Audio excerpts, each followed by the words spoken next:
그리스도 예수의 마음을 품고 세상에서 별처럼 살아가라고 말씀하신 사도 바울은 이제 정말 별처럼 살고 있는 한 사람을 소개합니다. 바로 디모데입니다. 디모데는 지금 바울과 함께 있습니다.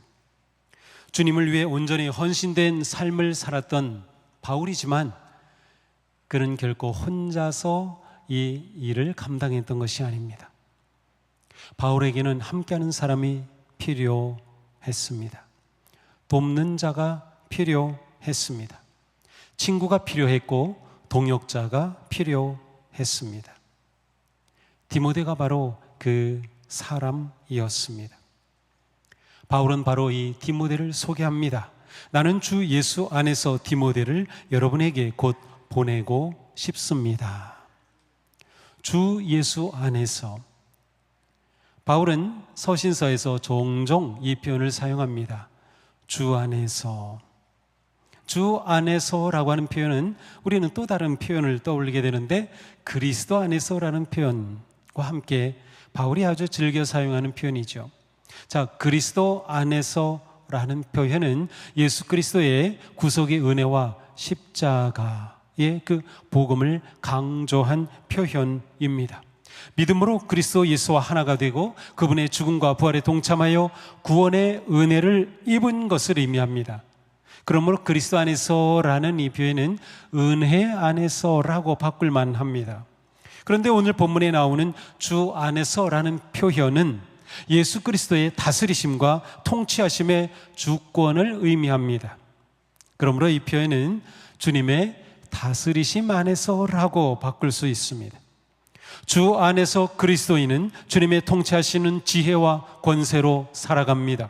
그러므로 바울은 주님의 주권과 통치하심의 능력을 힘입어서 디모데를 빌립보 교회에 속히 보낼 수 있기를 바라고 있습니다. 디모데는 지금의 터키 지역인 소아시아의 더베 혹은 루스드라 출신입니다. 디모데는 아주 혈통이 특별했습니다. 어머니는 유대계, 아버지는 그리스계입니다. 혼혈인이 바로 이 디모데였죠. 그런데 디모데는 아직 할례를 받지 않은 것으로 보아서 그는 그리스 문화권에서 성장하고 또 그곳의 문화의 주된 영향을 받았던 것 같습니다. 하지만 그의 신앙은 남달랐습니다. 비록 터키 지역에 살고 있었지만 그의 하나님을 향한 신앙이 있었던 거죠. 그래서 디모데의 신앙을 말할 때는 반드시 디모데 어머니와 외할머니를 언급하기 마련입니다. 어머니 로이스 그리고 외할머니 유니게의 영향 속에서 디모데가 아주 좋은 신앙인으로 성장했습니다. 바울이 디모데를 만난 것은 더베 지역에 선교를 갔을 때입니다. 디모데를 본 바울은 아마도 첫눈에 이 청년이 정말 귀한 청년임을 알아보았던 것 같습니다. 디모데에게 할례 받기를 권하였고 디모데는 기꺼이 할례를 받았습니다. 그렇게 한 것은 바로 이 디모데를 바울의 선교 사역에 함께 데리고 가기 싶었기 때문이죠. 정말 디모데는 바울의 요청에 응하여서 바울과 함께 복음 사역에 참여하게 됩니다.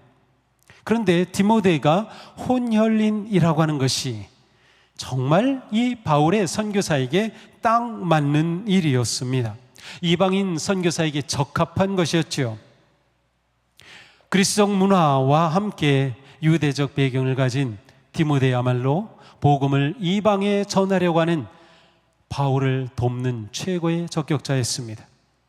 실제로 디모데는 바울과 함께 이 귀한 사역을 잘 감당하였어요. 바울은 서신서에서 디모데를 아주 극칭찬하면서 이렇게 표현합니다. 나의 신실한 아들 디모데, 믿음 안에서 참된 아들인 디모데, 사랑하는 아들 디모데. 디모데에 대해서 이렇게 아들이라고 부르기를 주저하지 않았던 거죠. 우리가 보고 있는 이 빌립보서, 바울은 바울 이름만이 아니라 나 바울과 디모데는 빌립보에 있는 성도들에게 이렇게 편지를 함으로 디모데를 빌립보서의 공동 발신인으로 이름을 올렸습니다. 이건 보통 일이 아니죠. 물론 바울이 이 빌립보서가 성경이 될 거라고는 생각을 못했을 겁니다. 하지만 자신의 편지에 디모데를 공동 발신인으로 했다는 것은 디모데에게도 자기에게 있는 것과 같은 그러한 권위와 그러한 존귀함을 부여해 주는 것을 알 수 있어요. 바울이 신앙의 아들인 디모데를 빌립보의 성도들에게 속히 보내기를 원했던 이유가 무엇일까요? 그것은 아주 개인적인 일이었습니다. 나도 여러분의 형편을 알므로써 격려를 받으려는 것입니다. 빌립보 성도들이 바울의 형편이 걱정이 되어서 에바브로디도를 보내주어 바울의 옥바라지를 하게 해주었습니다. 단지 그것뿐만이 아니라 에바브로디도를 통하여서 바울은 빌립보 교회의 상황을 잘 알 수 있었고 빌립보 성도들의 그 마음을 잘 알 수 있었고 기쁨을 누릴 수가 있었어요. 그런데 이제 바울은 디모데를 빌립보 교회에 보냄으로써 자기 자신이 격려받기를 원한다. 그 말은 그 당시에는 요즘처럼 문자도 없었고 지금 같은 편지 보낼 수도 없었고 사람이 직접 가야 했기 때문에 디모데를 보내어 그들의 선하고 아름다운 이야기를 듣게 될 때에 바울이 그로 인하여 격려받고 기뻐하고 함께 기뻐하기를 원했던 것을 말하는 거예요. 이처럼 디모데는 바울에게 위로가 되고 또한 빌립보 성도들에게도 위로가 되는 그야말로 중요한 사람이었습니다. 우리는 오늘 본문에서 바울이 이렇게 신뢰하고 의지하고 있는 그리고 그렇게 사랑했던 디모데의 면모를 찾아볼 수 있습니다. 어떤 사람일까요? 20절입니다. 나에게는 디모데와 같은 마음으로 진심으로 여러분의 형편을 염려하여 줄 사람이 아무도 없습니다. 자, 여기서 우리 성경에서는 디모데와 같은 마음으로 이렇게 돼서 이 같은 마음이 무엇인지 좀 정확하지 않아요. 여기서 같은 마음은 바울이 품고 있는 그 마음과 똑같은 마음을 가진 디모데라는 뜻입니다. 바울이 디모데를 그들에게 보내려는 것은 바울의 심정과 똑같은 심정을 가진 디모데를 빌립보 성도들을 위해 보내려는 것이에요. 그래서 빌립보 성도들을 바울 자신의 마음과 똑같이 가서 그들을 격려해주고 위로해주고 보듬어주고 세워줄 사람이 바로 디모데라는 뜻이죠. 그런데 이 디모데는 어떤 사람? 진심으로 여러분의 형편을 돌봐줄 사람, 진심으로. 이것이 디모데를 드러내는 아주 중요한 표현입니다. 진심으로. 이 진심으로라고 하는 단어는 사심이 없고 순수한 마음이란 뜻입니다. 사심이 없고 순수한 마음. 좀 쉬운 말로 하면 진짜예요. 찐 마음이라고 할 수 있어요. 그러니까 디모데가 빌립보 성도들을 대할 때, 그들을 보살필 때, 그들을 돌보고 그들을 격려하고 그들을 가르치고 세울 때 그 마음에 사심이 없다는 것이에요. 자기의 어떤 이익을 구하는 것이 없는 거예요. 그들을 향한 그의 마음은 온전한 그대로라는 뜻입니다. 그러므로 거기에는 거짓이 없습니다. 아무런 사심 없이 순수한 그대로 거짓 없이 다른 사람들의 형편을 돌봐주는 것, 그것은 바로 예수님의 긍휼하심과 똑같은 겁니다. 그러니까 디모데에게는 긍휼의 마음이 있었어요. 그가 표현하고 행하는 모든 것은 전혀 가식이 없는 것이었죠. 디모데야말로 빌립보 성도들을 돌봐줄 사람이라고 하는 확신이 바울에게 있었던 겁니다. 진심의 반대는 뭘까요? 외식이라고 할 수 있어요. 복음서를 읽어보면 예수님의 책망을 받은 대표적인 사람들이 바리새인입니다. 이들은 매우 경건한 사람들이었어요. 그들은 구별된 삶을 사는 사람들이었고 하나님의 말씀을 지키는 것이 그들의 목적이었어요. 그러니 이스라엘 백성들은 이 바리새인들을 굉장히 존경하였습니다. 말씀에 헌신된 사람들이었기 때문이죠. 그런데 어찌된 일인지 예수님은 이 존경받는 바리새인들을 책망하는 데 주저함이 없으셨습니다. 그들을 가리켜서 회칠한 무덤이라고 책망하셨어요.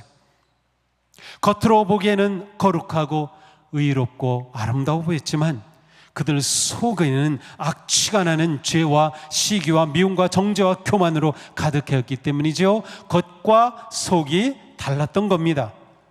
디모데는 겉과 속이 똑같았다 그 말입니다. 디모데는 진심의 사람이었습니다.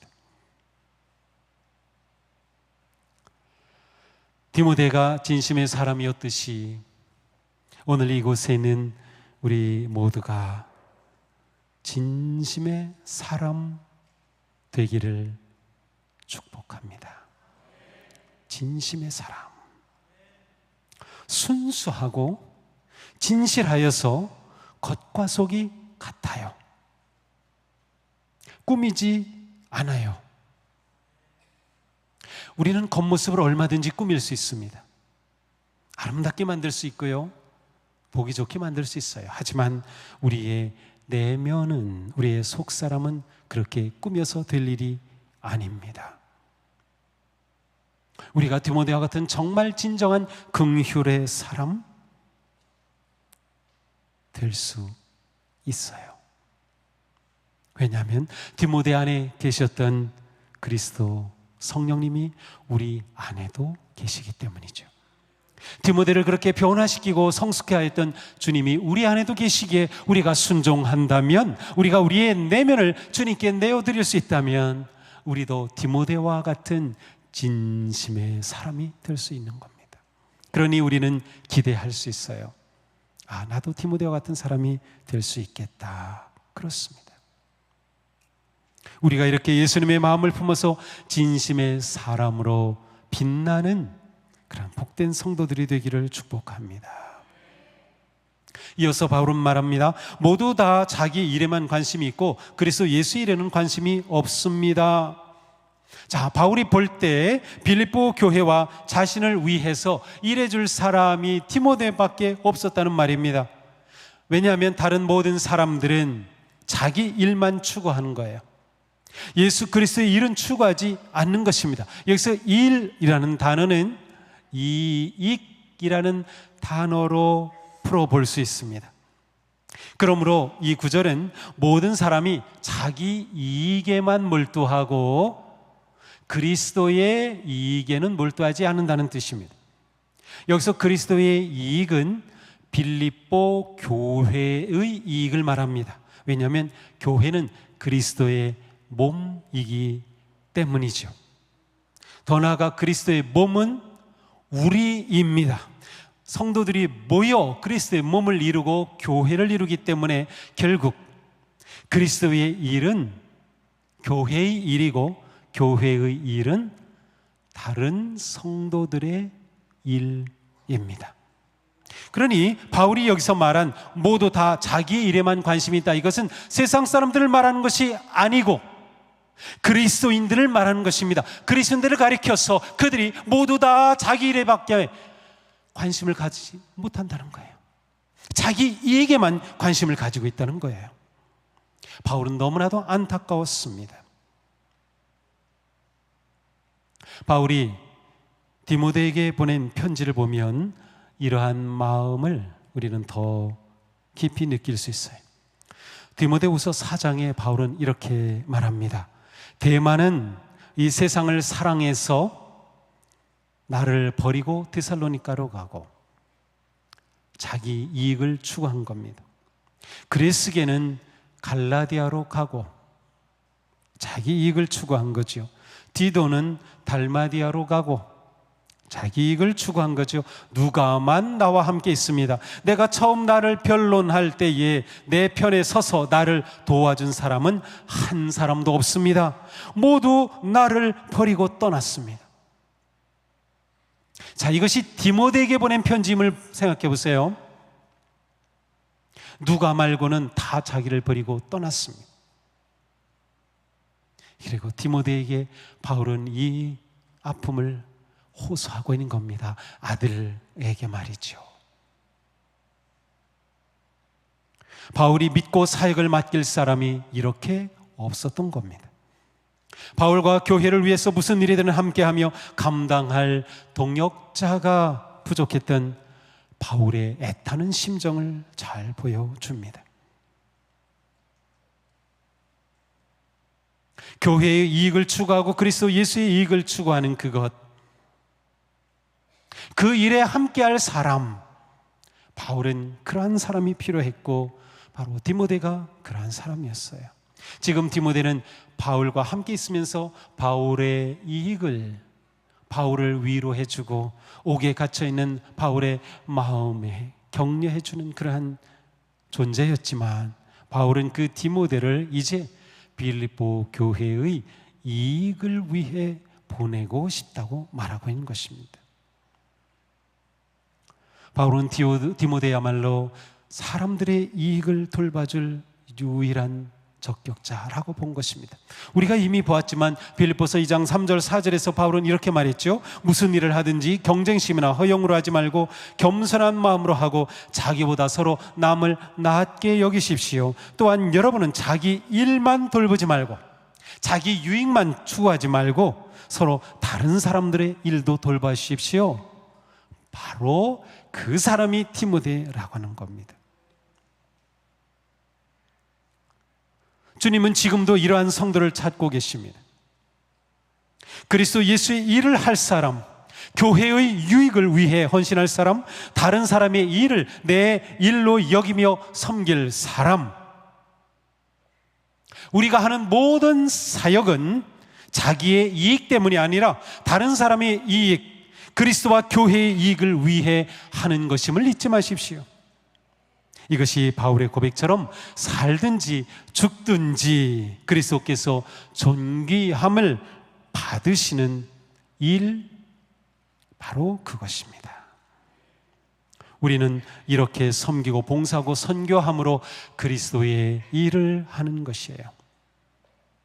사람을 섬기는 것이 하나님을 섬기는 것이고 사람을 사랑하는 것이 하나님을 사랑하는 것입니다. 우리는 모두 디모데와 같이 주님이 인정하시고 주님이 뜻대로 사용하실 성도, 예수님이 목적이 되어 오직 그리스도의 이익을 위해 기꺼이 헌신하는 그러한 진정한 성도들이 되기를 바랍니다. 바울은 계속 말씀합니다. 디모데의 인품은 여러분이 잘 알고 있습니다. 그는 자식이 아버지에게 하듯이 복음을 위하여 나와 함께 봉사하였습니다. 자, 디모데의 인품을 여러분이 잘 알고 있습니다. 여기서 인품이라고 하는 단어는 흔히 연단으로도 번역이 됩니다. 이 단어, 연단 혹은 인품이라고 하는 이 도키메이라고 하는 이 단어는 그 당시에 동전의 함량을 재어서 판단한다, 그러한 뜻이에요. 은전, 동전. 그런데 그게 진짜 그만한 화폐 가치를 가지기 위해서는 함량이 충분해야 합니다. 은전인데 은의 함량이 미달인 그야말로 가짜 동전이 얼마든지 통용이 될 수 있거든요. 그리고 정말 이 당시 위조 동전들이 무수히 쏟아져 나왔습니다. 그래서 그것을 판단하는 것입니다. 정확하게 그 함량을 재는 것이요, 이것이 바로 인품 혹은 연단이라는 뜻입니다. 바로 이러한 뜻이기에 시련을 통하여 인품, 인격, 성품이 형성된 것을 의미합니다. 바로 이번 주에 우리가 암송할 성경 구절, 로마서 5장 3절 5절 3절 4절의 말씀이 바로 이 단어를 품고 있어요. 그뿐 아니라 환난 가운데서 의뢰는 기뻐합니다. 환난은 인내를 낳고 인내는 단련된 인격을 낳고 단련된 인격은 희망을 낳는 줄을 우리는 알고 있기 때문입니다. 바로 여기 이 단련된 인격. 바울은 빌립보의 성도들에게 여러분이 이 디모데의 인격을 이미 잘 알고 있지 않습니까? 라고 말하죠. 이것은 무엇을 말합니까? 디모데의 인격은 검증된 인격이었습니다. 검증되었어요. 우리의 인격은 검증되어야 합니다. 검증되지 않은 인격으로는 우리가 신뢰할 수 없는 겁니다. 바울은 이러한 표현을 통해서 디모데와 같이 훌륭하고 모범적인 지도자를 여러분이 본받아야 합니다라는 말과 함께 검증되지 않은 수준 미달의 지도자들을 경계해야 한다는 의미를 담고 있습니다. 이 당시 교회에 검증되지 않은 함량 미달의 지도자들이 무수히 나타나서 그들을 현혹하고 교회를 혼란에 빠뜨리곤 했습니다.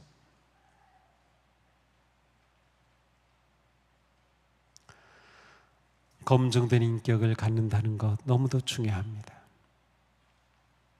어떻게 검증할 수 있을까요?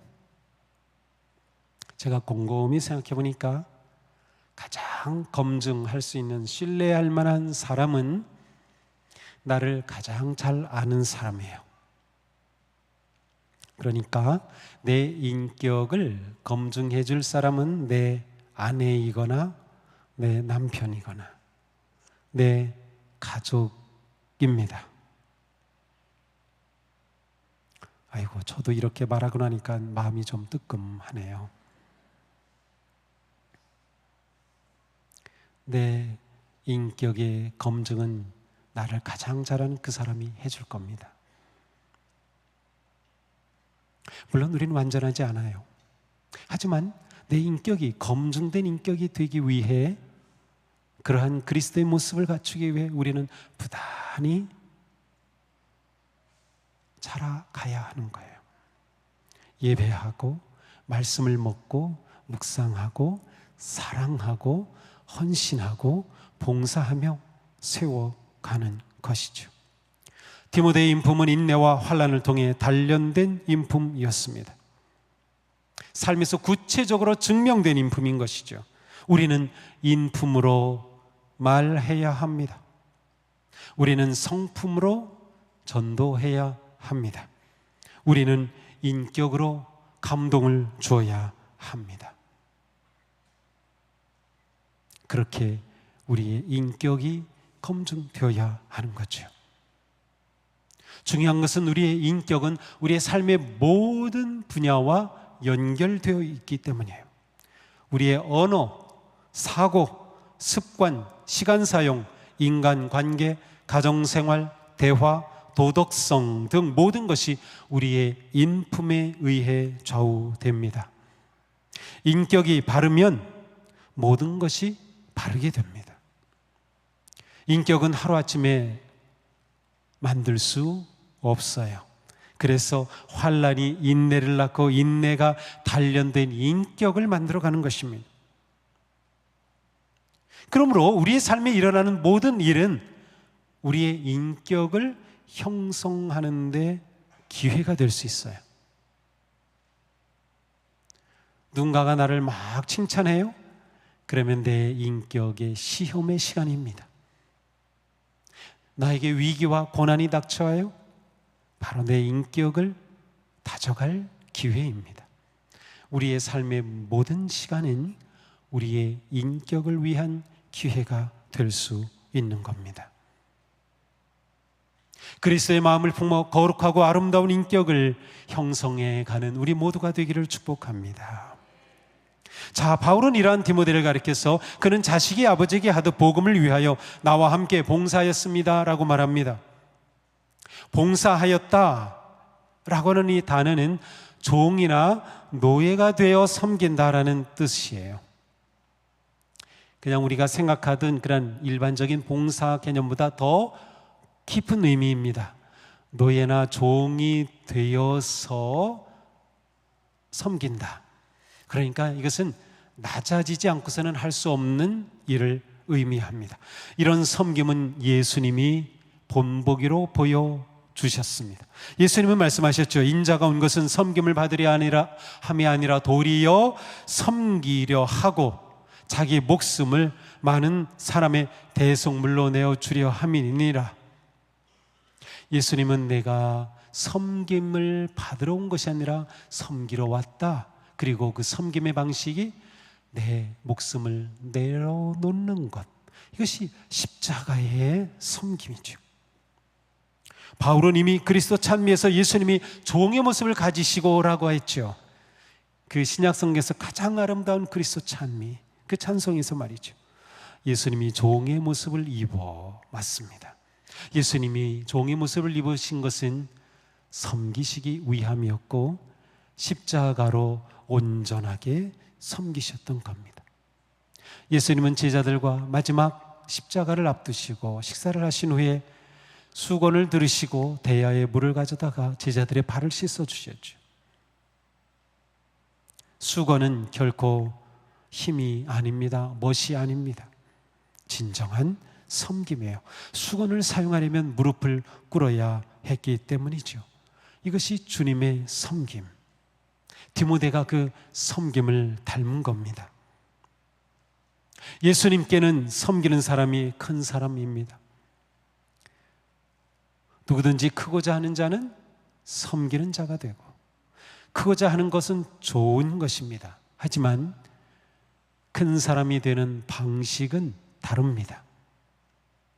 예수님은 그 방식이 종이 되어 섬기는 것이라고 했습니다. 낮아지는 것이죠. 우리가 낮아지면 그곳에서 주님을 만날 것입니다. 주님은 낮은 곳에 계시기 때문입니다. 자, 여기서 우리는 섬김이 복종이 아니라는 점을 봐야 합니다. 성도의 섬김은 스스로 종이 되는 것이기 때문이에요. 억지로가 아닙니다. 성도의 섬김은 그리스도의 십자가 은혜와 사랑으로 진정한 자유인이 되었기 때문에 섬길 수 있는 섬김이에요. 내가 진정한 자유인이 되었기 때문에 기꺼이 종이 될 수 있는 그 섬김이에요. 그러므로 섬길 때 성도는 진정한 자유함을 누립니다. 섬길 때 성도는 진정한 기쁨을 누리는 것이죠. 내 믿음이 깊어진다라는 것은 그만큼 점점 더 내려간다라는 뜻입니다. 주님을 따르는 우리는 계속 낮아져야 합니다. 낮은 곳에서 섬김으로 복음의 삶을 사는 것이 곧 예수님을 따르는 것입니다. 우리 안에 섬김의 혁명이 일어나기를 바랍니다. 우리 안에 섬김의 혁명 일어나면 완전히 달라질 겁니다. 우리의 가정에서 섬김의 혁명이 일어나면 달라질 겁니다. 제가 2부 예배 시간에 어린이들에게 선교를 하면서 이번 추석에 명절에 식구들이 모이고 맛있는 음식을 먹고 나면 너희들이 설거지해봐 그랬어요. 너희가 설거지해봐라. 이게 섬김이야. 엄마 아빠가 하는 거 당연하게 여기지 말고 너희가 설거지해봐라. 그러면서 제가 말했어요. 그러면 아빠 지갑이 열리고 누런 종이가 나올 거다. 혹시 집에서 아이들이 설거지하거든 제 말이 진짜라는 걸 보여주셔야 돼요. 자, 디모데에 관한 말씀을 바울은 이렇게 마무리합니다. 그러므로 내 일이 되어가는 것을 보고 그를 곧 보낼 수 있기를 바랍니다. 그리고 나도 곧 가게 되리라는 것을 주님 안에서 확신합니다. 자, 여기도 주님 안에서라고 되어 있죠. 자, 여기는 바울의 두 가지 마음이 나타나 있어요. 하나는 내가 디모데를 여러분에게 보내기를 바랍니다. 굉장히 부드러운 표현입니다. 바랍니다. 그런데 뒤에서는 뭐라고 했어요? 나도 곧 가게 되리라. 빌립보에 나도 곧 가게 되리라는 것을 주님 안에서 확신합니다. 강한 표현입니다. 자, 그런데 지금 어떤 상황? 바울은 지금 로마의 감옥에 갇혀 있어요.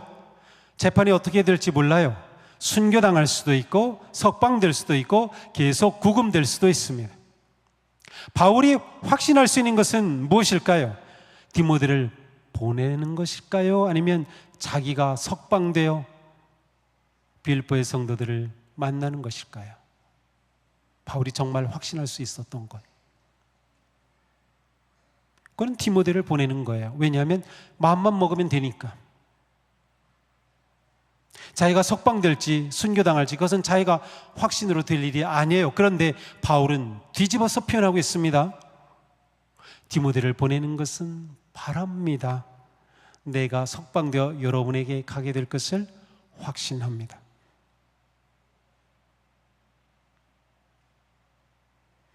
바울은 이후에 석방되어 빌립보 교회에 갔을까요? 아니요. 그냥 순교했습니다. 그러면 바울의 이 확신은 틀렸네요. 바울의 주 안에서 확신했던 이 믿음은 틀린 거네요. 그런가요?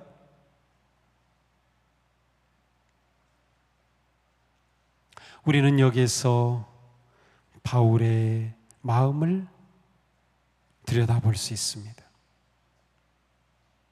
바울은 이미 앞에서 내가 살든지 죽든지 그리스도께서 존귀함 받으시는 것이 내 삶의 목적입니다. 나는 오히려 지금 떠나서 그리스도께로 순교당하여 천국 가기를 열망하고 있습니다. 하지만 여러분에 대한 내 사랑의 마음 때문에 나는 살아남아 있기를 바랍니다 라고 이미 표현했었습니다.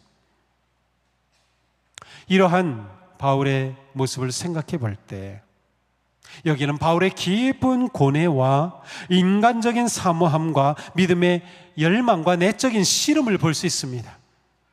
바울은 정말 주님께로 얼른 가고 싶은 그러한 강한 열망이 있었지만 동시에 빌립보 성도들을 향한 사랑과 무거운 책임감도 그에게는 있었습니다. 그래 편지를 쓰면서 내가 디모데를 그들에게 보내기를 난 정말 바래. 그러면서 여러분에게 보내기를 원합니다. 그런데 막 쓰고 있는데 마음에 깊은 감동이 오면서 나는 정말 이 빌립보 성도들을 봐야 하고 그들을 사랑하고 그들을 세워야 하고 그들에 대한 내 책임이 너무나도 중요해. 나는 분명히 그들을 볼 수 있을 거야 라는 그런 마음이 일어난 것이에요. 이러한 경계선에 서 있는 바울의 모습은 저도 목회하면서 종종 경험합니다. 어떤 분이 정말 아프셔가지고 이제 의사는 더 이상 가망이 없습니다라고 완전히 선고를 내렸을 때 제가 그분에게 뭐라고 말씀을 해야 할까요? 권사님, 사망이 선고되었어요. 소망이 없답니다.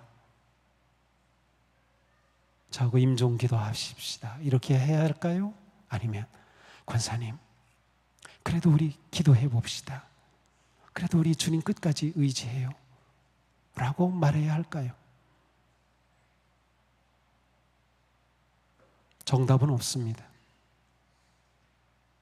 이렇게 할 수도 있고 저렇게 할 수도 있습니다. 정말 그분과 함께 붙잡고 천국으로 평안히 가실 수 있도록 기도해 드릴 수도 있고 희망을 붙잡고 기도할 수도 있는 거죠. 바울의 심정이 바로 그겁니다. 우리가 믿음으로 산다는 것은 경계선에 서 있는 것입니다. 주님의 구원하심과 다시 오심의 경계선 그 위에 우리는 서 있습니다. 때때로 우리는 소망과 절망의 경계선, 기쁨과 아픔의 경계선, 평안과 두려움의 경계선, 치유와 상처의 경계선, 용서와 배반의 경계선, 사랑과 미움의 경계선, 빛과 어둠의 경계선에 서 있습니다. 믿음의 삶이란 바울과 같이 경계선 위에서 예수 그리스도의 마음을 품고 주님의 다스리심을 따라 구원의 완성, 소망, 기쁨, 평안, 치유, 용서, 사랑을 확신하는 것입니다. 그러므로 경계선 위에 서 있는 우리는 모든 일을 확신하는 믿음으로 해야 합니다. 바울은 그 믿음으로 내가 여러분에게 가게 될 것을 확신합니다 라고 고백했던 것이죠. 확신의 믿음으로 예배하십시오. 확신의 믿음으로 기도하십시오. 확신의 믿음으로 서로 사랑하십시오. 확신하는 믿음으로 전도하십시오. 확신하는 믿음으로 섬기십시오. 저는 오늘 말씀을 준비하면서